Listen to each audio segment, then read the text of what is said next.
大家好，我係老 Sir。今日嚟咧，我係會講 four basic arithmetic operation 嘅，即係4種基礎運算嘅方法。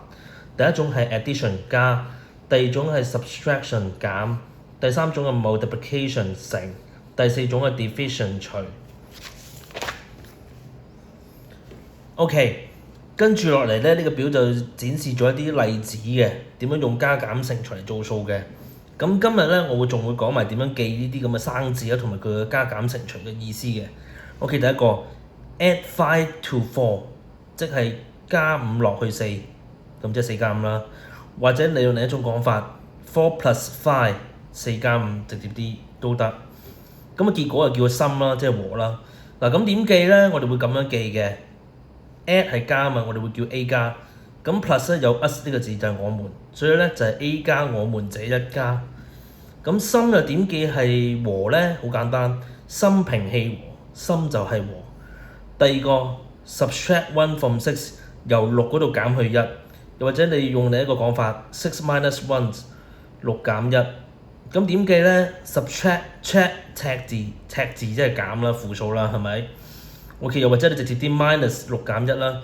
咁 minus 咧，我哋似一個字 minor 係小數，小數就攞嚟減嘅。OK， 咁我哋點樣見另一個字 differences 咧 ？differences 係解差，咁點記咧？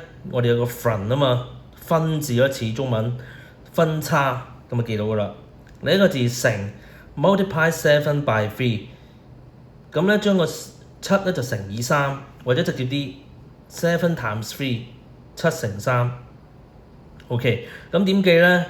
好簡單 ，ply multiply 即係批啦，乘批。OK， 咁 times 咧就係時間 ，time 係解時間係咪？我叫佢做7秒。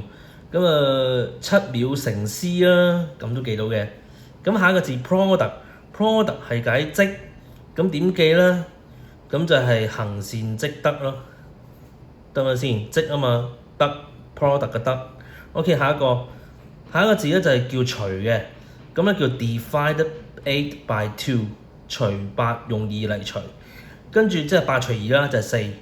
OK， 咁點記咧 ？divide 咁我哋叫佢做跌塊，咁佢係解除啊嘛，跌塊除仔咯，跌咗塊除仔，咁你叫除。